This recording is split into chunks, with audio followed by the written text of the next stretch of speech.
Welcome to First and Future Live, a bi-weekly program of the Institute for Emerging Issues at NC State University. My name is Leslie Boney, and I'm the director of the Institute for Emerging Issues, and we are really happy that you've joined us. We hope you will join us not just with your ears, but with your head, and we'll ask some good questions of today's guests. This is a program that focuses on the programs and policies and people and priorities that are shaping the state of North Carolina. Every couple of weeks, we try to bring on people who are talking about things that we know you're concerned about. And we give you a chance to ask them questions, give them a chance to talk about how they are thinking through some of the biggest issues facing our state. We do it every other week. And I'd like to thank those of you who've joined us for our first few programs. Today, on the anniversary of the killing of George Floyd, we remember the first program that we did, which focused on the efforts that both the General Assembly and a governor's task force have made to try to figure out how to increase racial justice, racial equity, and criminal justice. We've previously had a 4-part series on the state's historically Black colleges and universities and the critical role that they're playing in contributing to the future of North Carolina. Today, we are focused on a question that perhaps more parents of school-age children are worried about in North Carolina than any other. And that is, as the worst of the pandemic wanes and we start to return to something resembling normal, how do we get our kids back on track? How do we help them recover from what they lost? Our guests today are Dr. Michael Marr, the Executive Director of the Office of Learning Recovery and Acceleration at the State Department of Public Instruction, and Reverend Dr. Dawn Baldwin Gibson, the Superintendent of the Peletah Center for Academic Excellence in Craven County in eastern North Carolina. Dr. Marr is a former teacher and former teacher educator, both at St. Augustine's and at NC State University. Reverend Gibson is a former child victim advocate. With her husband, she founded the Peletah Academic Center for Excellence, a culturally competent, trauma-informed school serving students in eastern North Carolina. For those of you tuning in to see Catherine Truitt, the Superintendent of Public Instruction, we apologize she was not able to be with us today due to a scheduling error. I'd like to thank all of you who are joining us on various platforms, on Facebook Live, on YouTube, and today on LinkedIn. Whether you're live or on tape, there is also a podcast version of this that'll be on our website, emergingissues.org, and this video will be posted on our YouTube channel. If you are listening live, please know that you can submit your comments on the platform that you are participating on, and we will get to as many of those as we can, as quickly as we can. Today, as I said, we're focusing on what it's going to take for students to recover from what they've lost during COVID, both academically and personally. Both of our guests have been thinking a lot about that. Dr. Marr and Reverend Gibson, thank you both for being with us. Yeah, thank you. Thank you so much for having us. Start off with a question for both of you. Dr. Marr, you joined DPI during one of the toughest times that our schools have faced. A lot of people are really worried about learning loss. Your office is called the Office of Learning Recovery and Acceleration, not learning loss. I'm guessing that was an intentional choice. Why is it called that? Yeah, so it is intentional. I think we certainly want to move away from this notion of deficit language, right? And the whole perception that there's been nothing but loss through this pandemic. I think certainly we want to be sure to be clear that there are children across the state of North Carolina who have faced significant challenges from this pandemic. And the impact is really disproportionate across the state. We know the kids across our state who've had, perhaps or are part of kind of the long-standing equity challenges we've had and opportunity challenges. Those children have been hit even harder.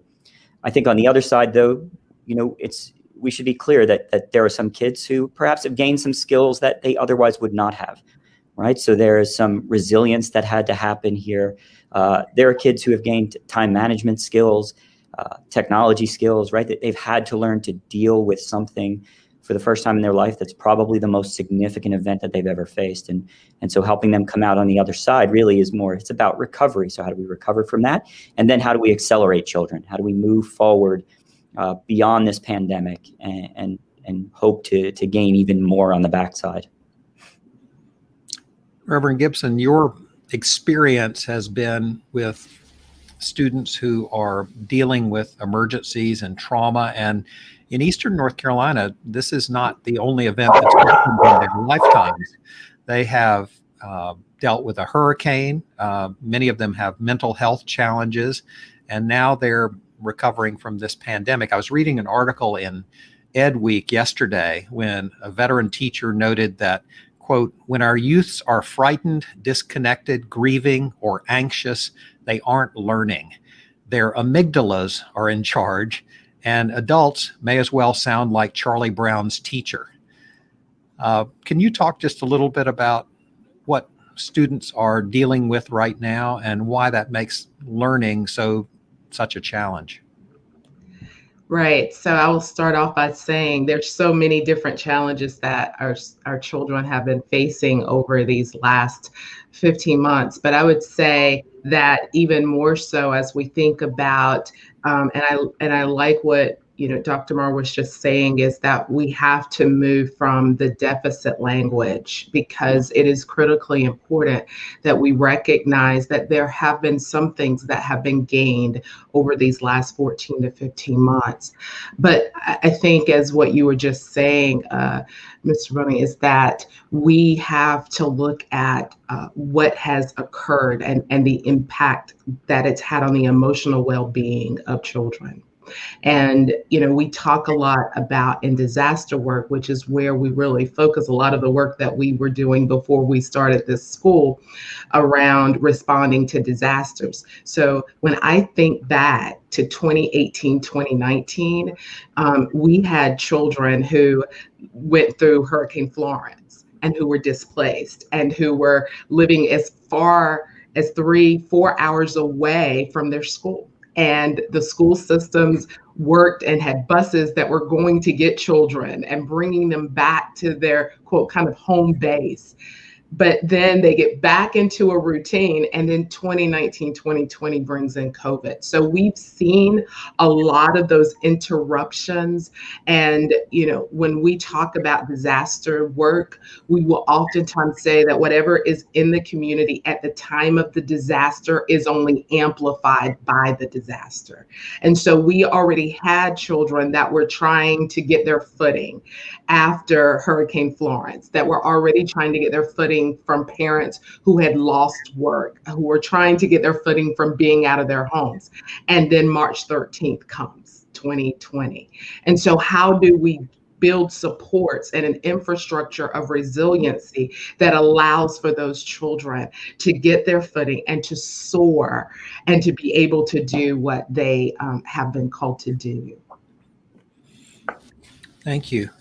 I want to just take a quick look at what we know about what's happened in terms of learning.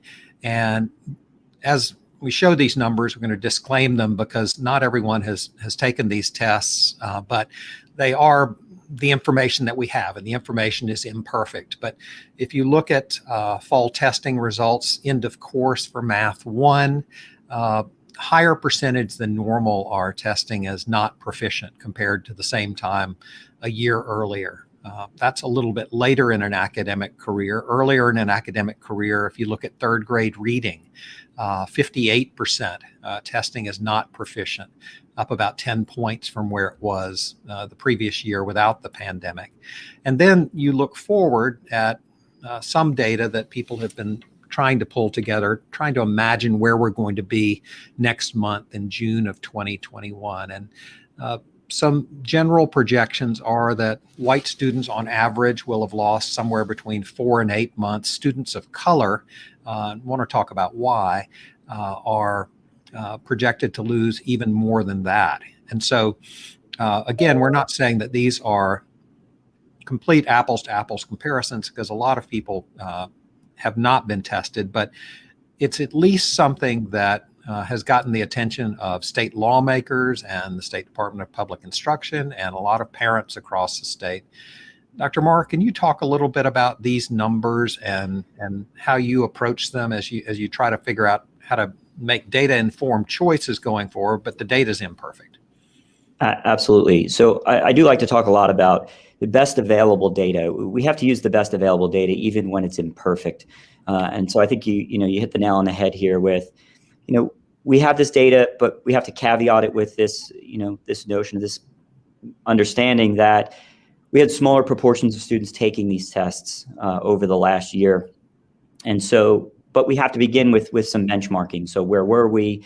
And then where do we intend to go? So yes, we have that data. We're using that. In addition, I've been meeting with some folks here inside DPI. We're going to start pulling together some of the other benchmark data that we can use. So we're also looking at things like credits attempted and credits earned at the high school level over the last couple of years to try to get a sense of some longer term tracking. So where were we in 2018, 2019, 2019, 20? And then we had a year where we had very limited testing.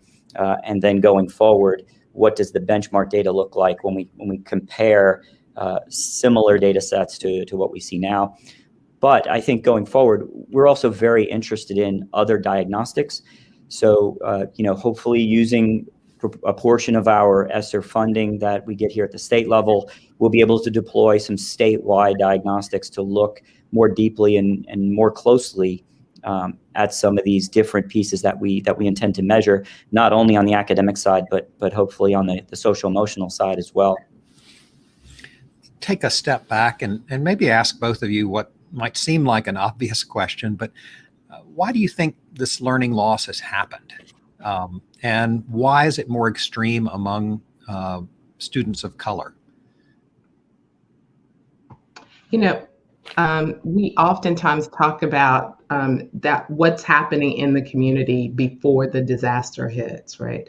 And so I remember many years ago when I was teaching at our local high school, and there was the Closing the Gap conference. And I remember being able to go and talk about culturally responsive pedagogy and how it impacts students of color. And while we were having those conversations, what we recognized were that there were these clear gaps that we would see across race, across class. And so how do we respond to that?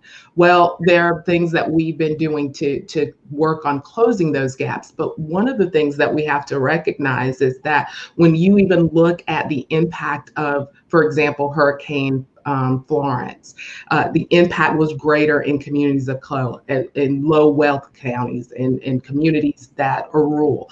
So there are these disproportionate factors that we see. And so how do we respond? Well, the gap oftentimes becomes greater, especially when you start talking about social determinants of health and those disparities. And so we continue to see them. And so they show up in education because we see them show up in other places in our communities. And so what we have to do is really this foundational start of this social and emotional well-being before we can start to do anything. I oftentimes love to hear teachers say to parents, it's so important that your child has breakfast. And that is the reason why you see so many schools that have breakfast in the mornings, and they make sure that even during this pandemic that children were able to get that breakfast, even if they were learning at home. Why? Because if they are on empty starting their day, they won't be able to gain anything.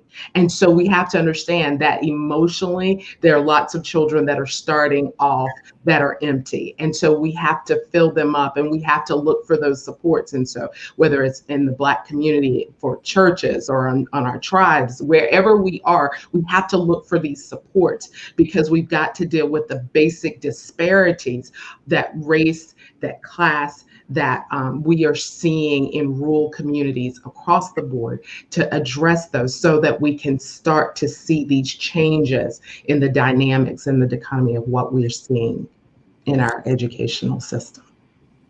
House Speaker Tim Moore talked about at-risk children as a real concern that he was curious about in really pushing for summer learning program. And he said, if we don't do something about this, they are going to fall further and further behind. So there will be an intensive summer program this summer.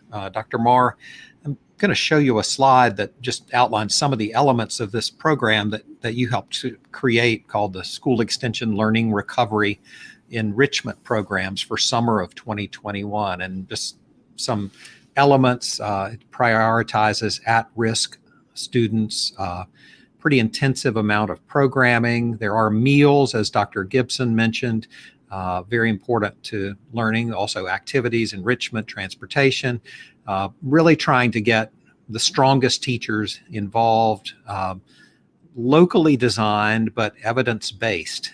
Anyway, can you just talk through what you think, how you think all these things come together and why each of them so important?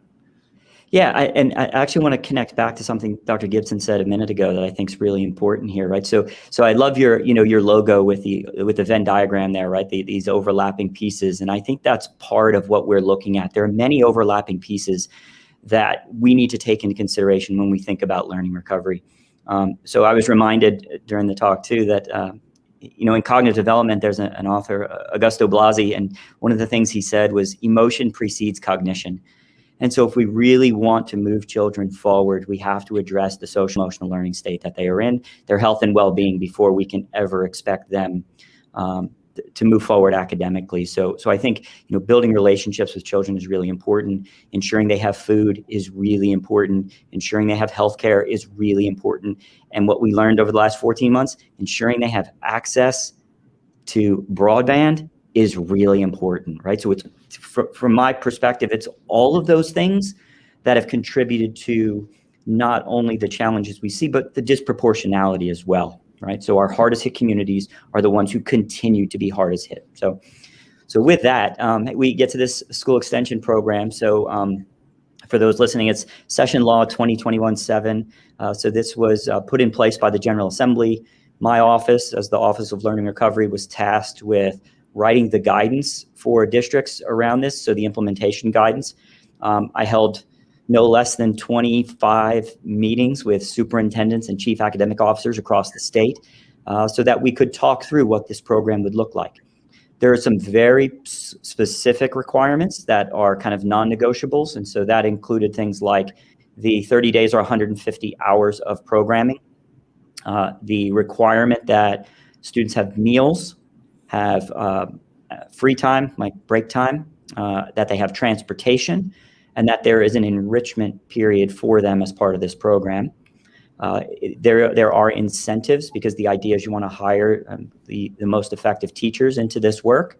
And then we provided as much flexibility for districts as possible in terms of the actual programming and what these things will look like. And then this idea that it's evidence-based. It is by and large built off of the RAND report that came out about summer learning. There's also, we shared principles from the Wallace Foundation on summer learning that works to help guide districts in this. But what we really see is kind of what we're really looking for, I should say, are some innovative approaches to summer learning. I do want to make pretty clear, I've said in a lot of venues now, I've had folks ask me, how are we going to recover from the loss with the summer program? And let me be really clear. This is a 6-week program. This is not magic. We are not going to magically erase 14 months with 6 weeks of programming. What I hope we get from this summer program is that we get kids re-engaged in learning, and they get to be with their peers, and they get to be around teachers again, and they get to build and work on those relationships. And oh yes, they get to engage in some high quality learning as well, right? And then perhaps through these enrichment programs, they get to see some talents and some skills that they didn't see before, right? If they have a chance to do some coding work or robotics, or maybe they're doing art or music or plays. There are all kinds of things that can happen in the summer. That's what I hope we get from these summer programs. And so I'll be visiting districts across the state over the summer. And what I'm looking for are these bright spots. What can we learn from these summer programs that we can then take in the future and then guide future legislation around what summer learning looks like in North Carolina to meet the needs of children in North Carolina? Reverend Gibson, you've said before quoting some other folks, that it takes a village. And I think you've also would emphasize that it takes more than a summer.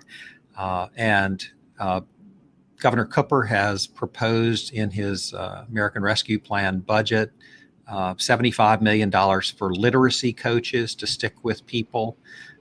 Been some recommendations that we, in an ongoing basis, make some tutors available to people who can walk beside them. Lots of emphasis on literacy, but you've also said that this summer might be a time for students to have a break. Can you talk about that and what role that could play in this larger picture? Definitely. So I think that what Dr. Morrow was just saying is so important because, and so I want to go back to something I was watching this weekend. Miss Oprah Winfrey and Prince Harry have done this docuseries, The Me You Can't See, that really highlights this issue around mental health.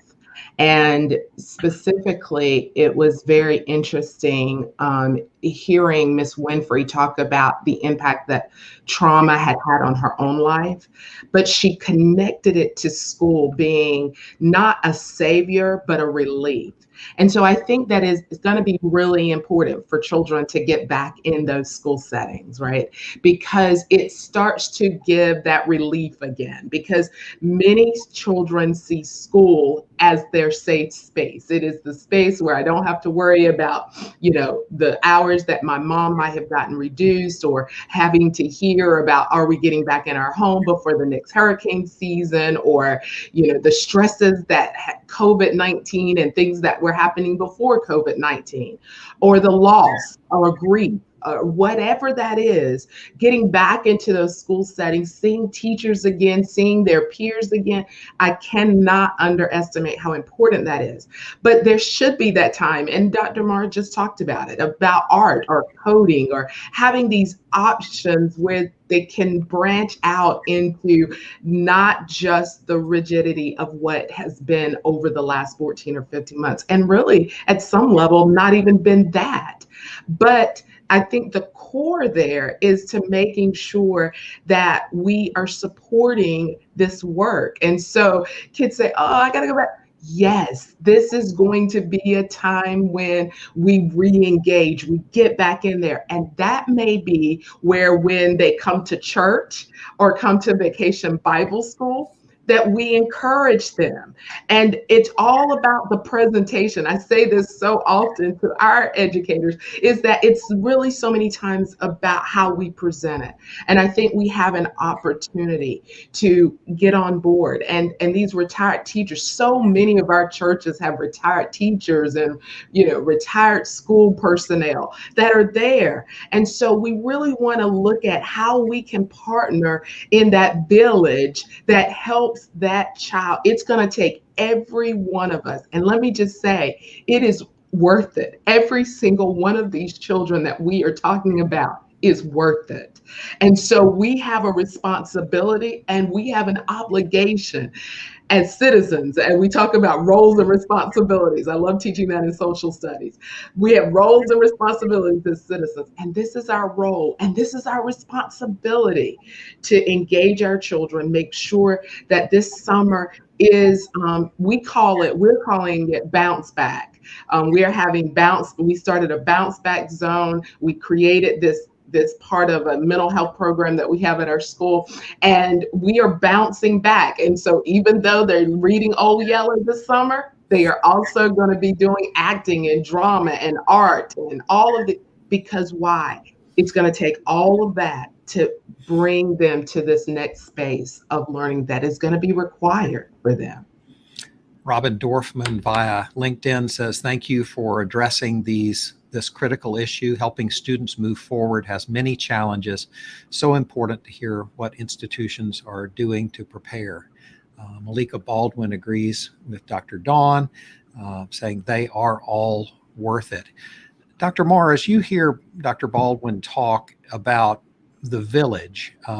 Sometimes if you're in DPI, you think, well, teachers can do it all. But there's a lot that needs to be done. What's the role of places like the faith community, retired teachers and others in helping with this recovery? Yeah, I mean, I think it's so true, right? It is not, we can't put this on the backs of teachers and say, hey, right, let's dig us out of this. I think we do need to recognize, the last 14 months, we have had teachers who've done some amazing things. I can't imagine how difficult it has been to transition from full remote to, in some instances, this remote hybrid scenario where they're teaching live students and students online simultaneously. And then we've got, in some places, kids have been back, but we see reduced enrollments. So we've asked a lot of teachers this year, and I certainly understand what I've heard from districts about teachers being burned out and it being challenging. And so what do we do, right? So the legislation for the summer program does allow for the hiring of additional individuals with these funds, right? So we're looking at things like the adult student ratio. So having community members, when they're asked by the local district to be a part of these programs, I think is critical to being part of it. I do also want to recognize that principals have been in buildings for 14 months, holding things together. Superintendents have been at this for 14 months. And then we of course know that to make the summer programs work, we've got to have bus drivers, cafeteria workers, nurses, psychologists, social workers. So all of these folks are making this happen. And then let's not forget the tech support people.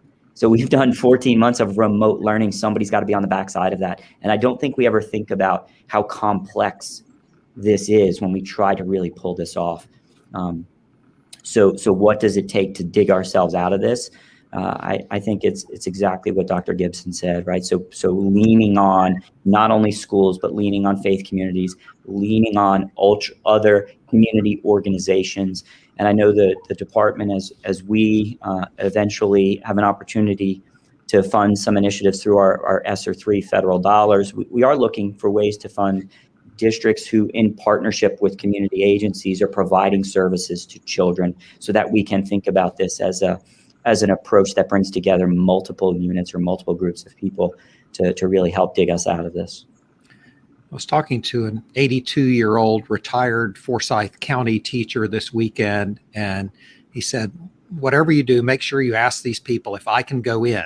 I want to help. I don't need to be paid. Is there any place for retired teachers who don't want to be paid, or is there some equity issue there?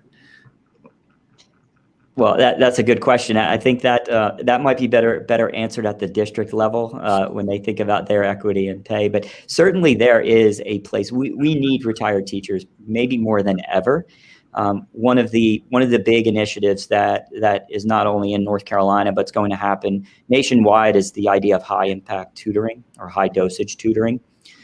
We want to be really clear what this means, right? So high dosage tutoring is about small numbers of students to adults. It's about having a rigorous, well-aligned curriculum, and it's about effective teaching, and who better to deliver some effective teaching than former teachers. So yeah, I think they're critical in this piece as well.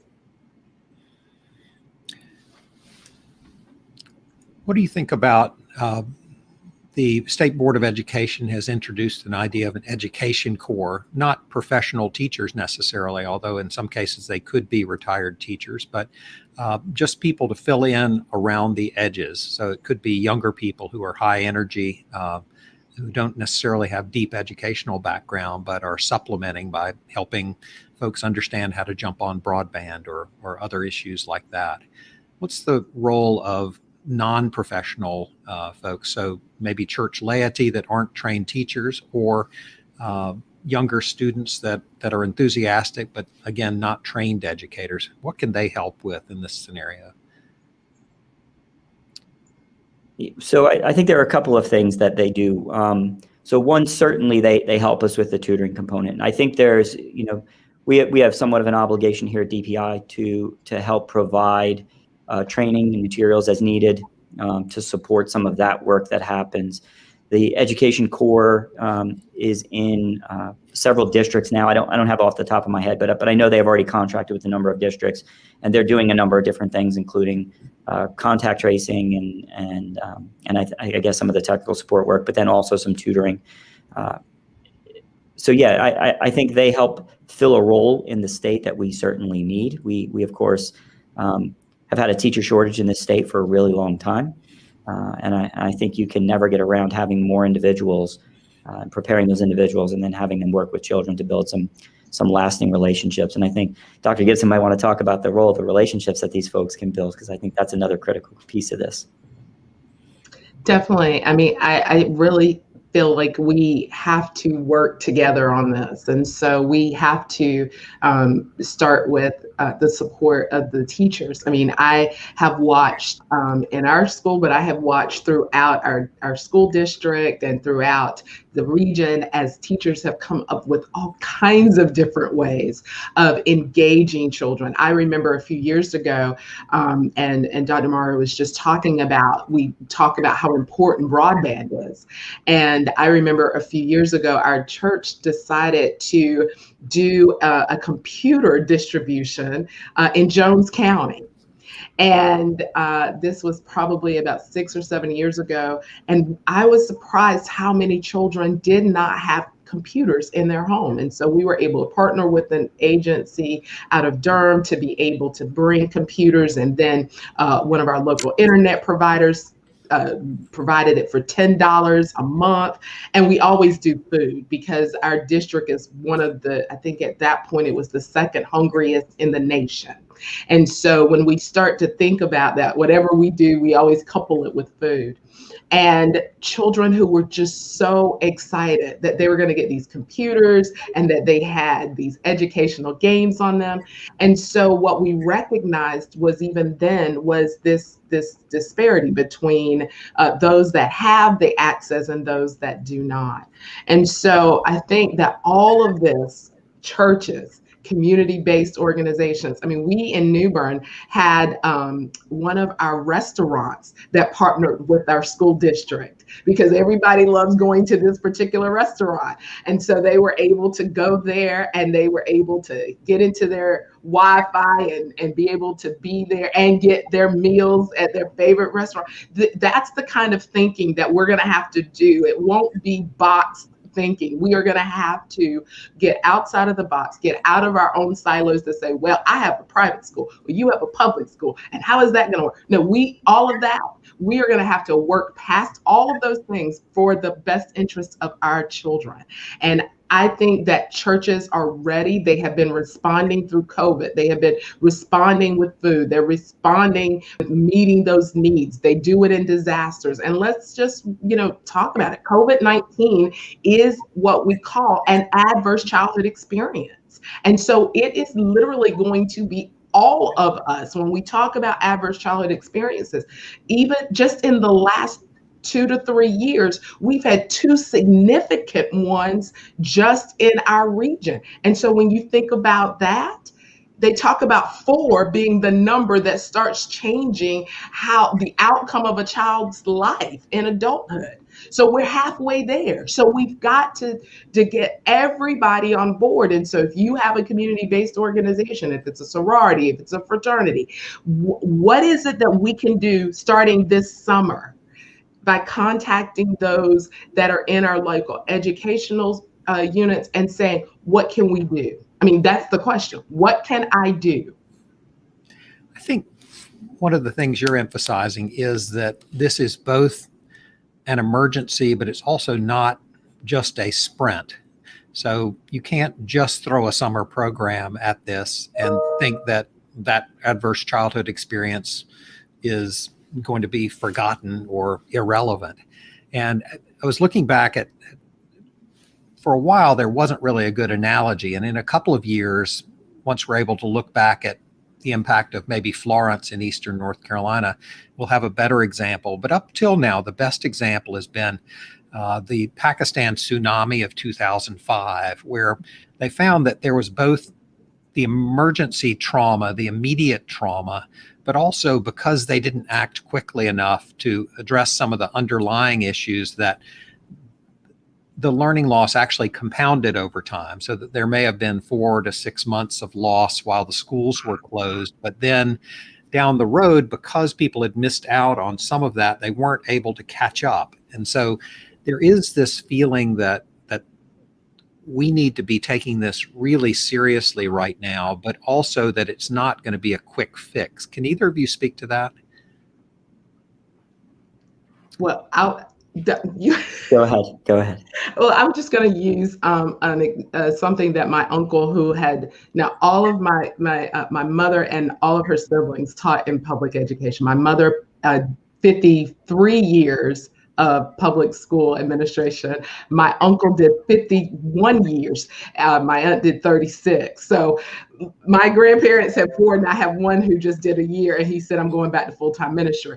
But this is one of the things that I heard my uncle say so many times. This is not a sprint, it is a marathon. And that kind of longevity reminds me of that it wasn't just going and teaching a year or 2 years. It was the longevity of their commitment to education. And so that's what we're going to have to do. We have to recognize that the world as we knew it has changed. And I know we talked about it a few weeks ago about normalcy and what does that look like. I don't know that we'll see that term normal again. But as it relates to education, the commitments that we have to make, it is not just for a moment. This is going to be an ongoing. I had a mental health professional and I were meeting yesterday, and he said to me, we won't know for decades the impact that this last 15 months has had on our children. And so we have a responsibility for those that are willing to step to that plate and say, yes, I'm going to be a part of supporting teachers and the community educational processes. And so we have to commit to the long term of it. And so, yeah, I could say a whole lot more, but Dr. Marr is well equipped to do that. So I'm going to leave that alone. But yeah. Yeah, so I think absolutely everything you're saying is right on point. And so how have we thought about this, or how have I thought about this at DPI? So recently the superintendent has laid out what she calls Operation Polaris, which is her kind of strategic roadmap for the next 4 years. And so in the Office of Learning Recovery, we've been really working hard to try to align the goals of Operation Polaris with the priorities of the State Board of Education, and then looking at learning recovery. And so how do we support that longer term vision about where we want to see education in North Carolina over the next 4, 8, 12, 20 years, whatever it might be. So we, of course, have been planning in the short term for things like the summer program, and we're planning to do some things this fall. But I also want us to be mindful that we are going to be investing federal dollars for the next 3, 4+ years. And I don't want to rush to the point where we begin throwing money at interventions that perhaps have zero chance of working. And then 4 years from now, we look back and we think, well, where did we spend that money and what kinds of outcomes did we get? And we don't really know. So we need to be really intentional about how we push forward. And I want us to be aligned to the strategies that and the mission and vision of the state around public education. We are going to test a number of innovations with our federal dollars. And the goal is going to be to look for impact and find promising practices throughout this state so that going forward, we can invest in things that we know work for our state.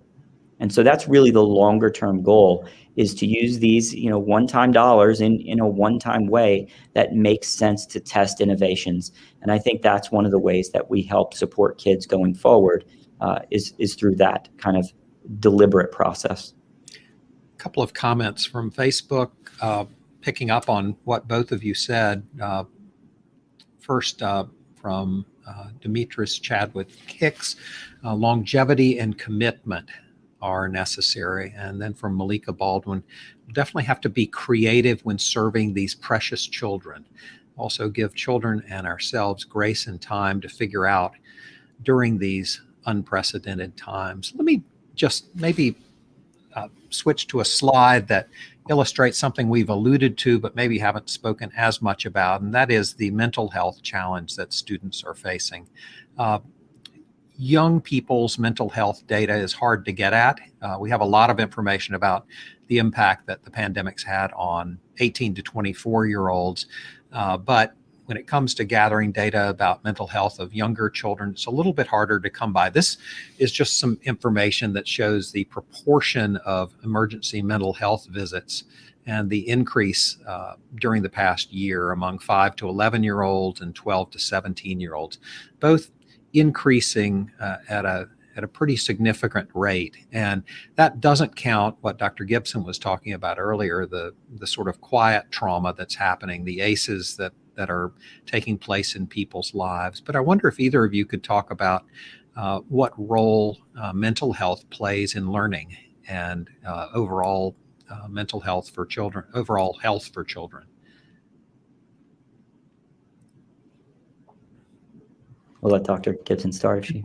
So I think when we first started Peletah Academic Center for Excellence, we really were looking at this issue around trauma-informed care and what does that mean? So it's not saying what's wrong with you, it's really what has happened to you, and looking at those circumstances and situations that children have had to endure or had to face, and how they impact their education and their well-being in community.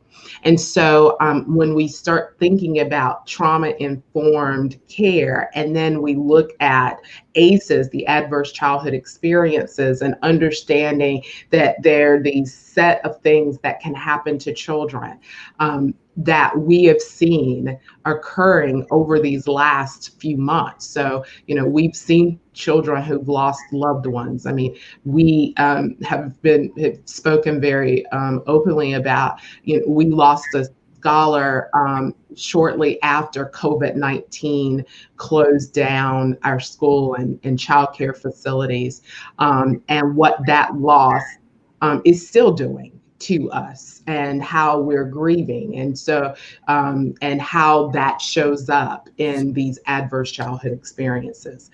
And so those are these things that are lingering, that we will continue to grapple with, and that children are trying to grapple with.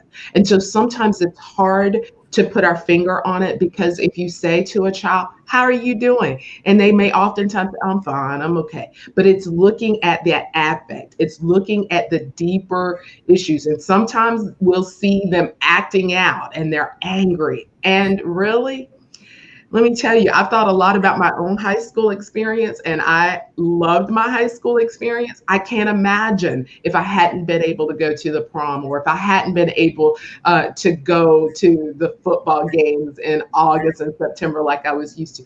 So much for our children changed, and it changed so quickly. I mean, it wasn't like we had a week or 2 weeks to prepare.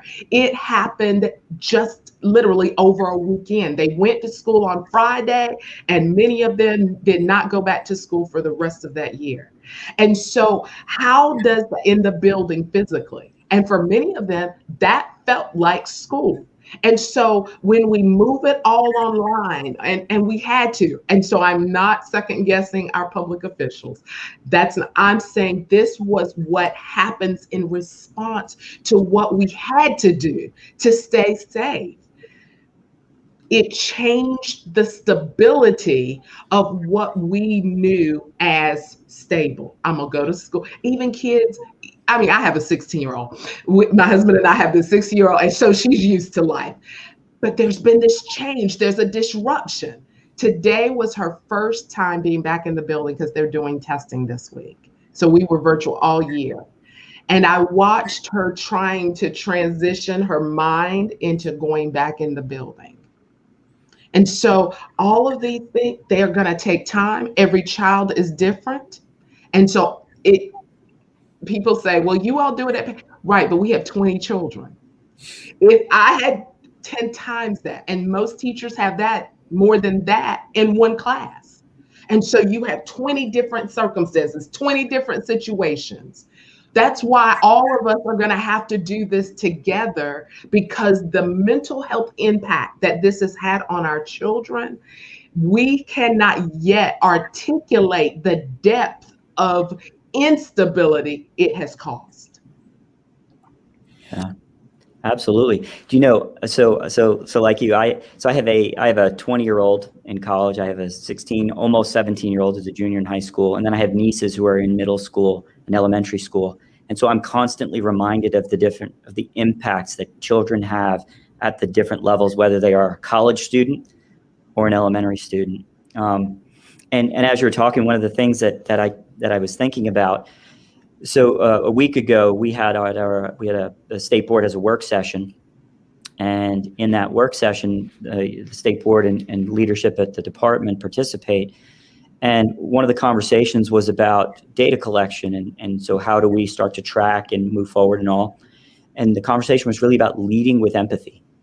You have to start with empathy, right? And so I think that is so important as we think about what kinds of measurements we want to put in place. Let's be empathetic around for communities and for children. And then on my drive in this morning, I was actually listening to a podcast, and this came up again, this idea of empathy. And so now it's really stuck with me. And we're at a time, I think, where we think about empathy, and we have a need and a capacity. And right now, for a lot of folks, their capacity for empathy is far exceeded by their need for empathy. And so we have to be mindful of that some people are really struggling right now. And so we need to look at the world through their eyes and see how can we support them. And that is so true for children. And it keeps coming up. I think that those statistics are really important, right? Because that's the cry for help that we see. But what about the cry for help that you don't see? And it's almost like an iceberg, right? Like, so if we know 31%, I think your statistic there was like a 31% number. But how many children don't have the opportunity to get professional help because their caregivers' need for empathy is they are swamped in this because they've lost their job or their health, or they're dealing with the loss of a loved one because of COVID, right? There's a lot, and we need to be empathetic. We need to have empathy for others. Comment in Facebook saying physical ailments in young children are sometimes a sign of emotional distress when they can't give voice to the issue. So the clues that we have to look for sometimes are not the ones that present directly in front of us. Physical ailment may be a sign of a mental challenge or other concern. I'm wondering, as we close, whether either of you could sort of look forward and imagine, there's a lot of thinking in a lot of different fields right now about what's going to be different post-pandemic. And I'm wondering if you can take either something you've learned during the pandemic or something that's been on your wish list for a while and say, if we could change public schools in some kind of fundamental way right now, what would that be? What would be on top of your list, Reverend Gibson? The first song that our children learn at Pace is empathy. I've got empathy. When you need a friend, you can count on me. I put myself in other people's shoes to understand their thoughts and their moods. That's one of the first things that we teach, because this idea of empathy, and I saw our school social worker was on earlier about grace. We talk a lot about that we need grace and we need to give grace. And we are living in unusual, unprecedented times.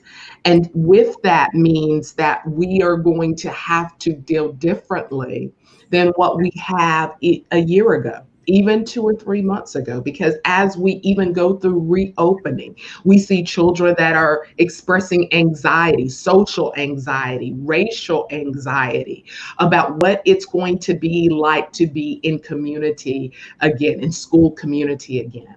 And so whether we're giving grace to children, to their parents, to teachers, to administrators, we just need to give it more. I mean, that's just me as a pastor, right?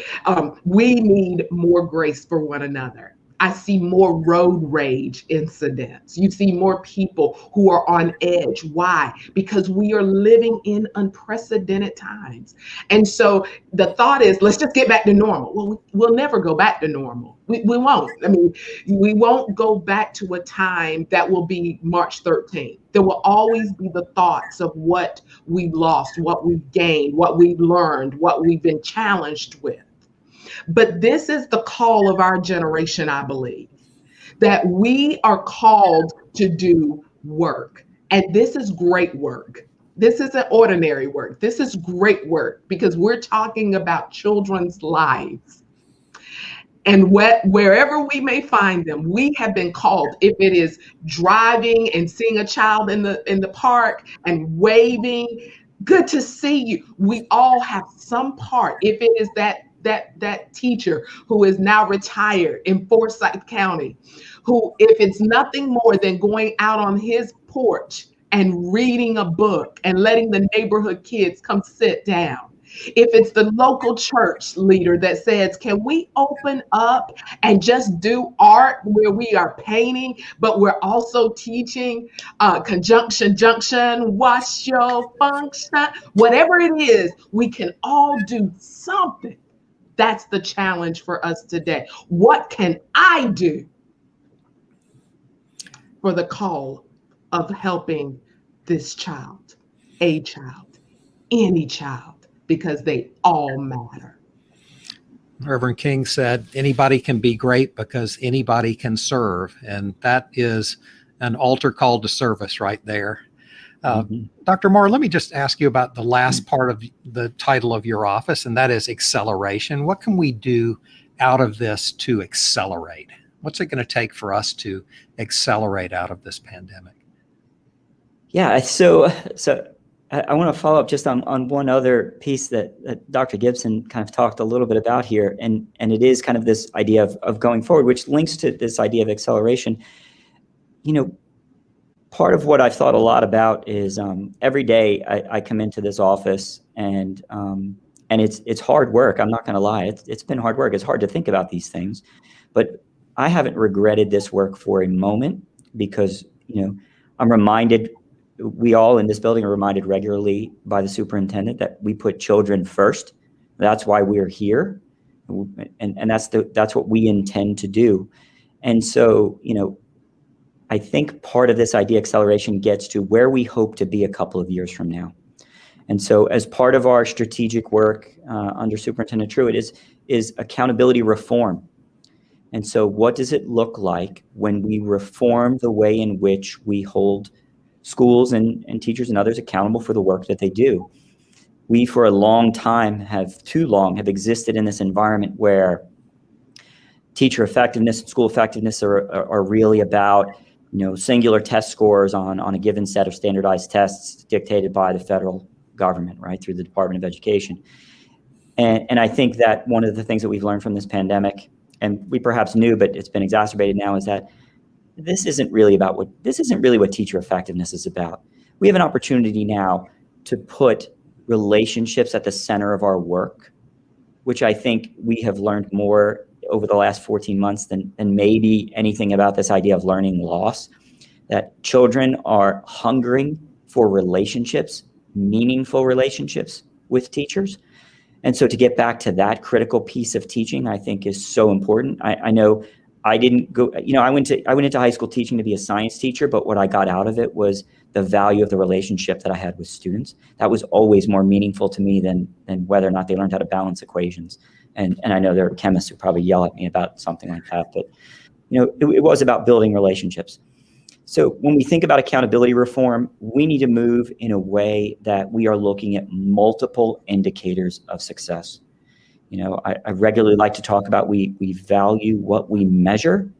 And so if we can have more holistic measures of not only academics, but social emotional health and well-being of children and teachers and administrators and others in the building, then I think we end up in a better place than where we start. And I think that's how we build out of this pandemic. And then the second piece, when we think about acceleration, right, what does that really mean? Well, some of the data is there to tell us remediation isn't going to get you there. We can remediate forever, and where kids are never going to quote unquote catch up. But what we can do is have high standards for children, to give them appropriate content, and to then remediate them when needed.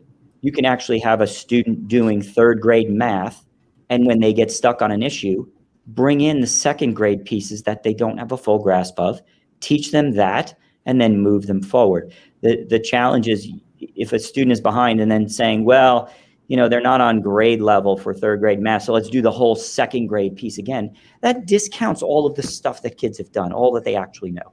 So, I think we want to look towards more competency-based work in our education system, right? So competency-based education allows us to then identify where specifically kids are, where they can accelerate more quickly, where they need to be remediated, and then we can focus on teachers building relationships and guiding children through that content. I am always an optimist, and so I am going to work hard to come out of this pandemic better than I was, and hopefully helping inform the work that happens here at the department. All right. Thank you for those thoughts. Dr. Michael Marr is the Executive Director of the Office of Learning Recovery and Acceleration in the Department of Public Instruction, and Reverend Dawn Baldwin Gibson is the Superintendent of the Peletah Center for Academic Excellence in Craven County, North Carolina. And we heard both the Reverend and the Doctor today. Thanks to you both. That is our show. Thank you for joining us. The show is produced by James Herrick. It's built off an idea created by our communications director, Greg Hedgepeth. Kirsten Chang helps get the word out about the show and helps get our chat going. Renee Potts helped with our slides today. Thanks to all of you for joining. If you liked the show, please tell other people about it. We'll post the video on our YouTube channel. The audio will be on our website, emergingissues.org, and you can find information about this and all of our past shows on there. This week has been learning recovery. Next week, we switch to small business recovery. We hope that you'll join us in 2 weeks for a special program on what's going on with small business recovery, what's happening with customers, who's getting stimulus money, and is it working?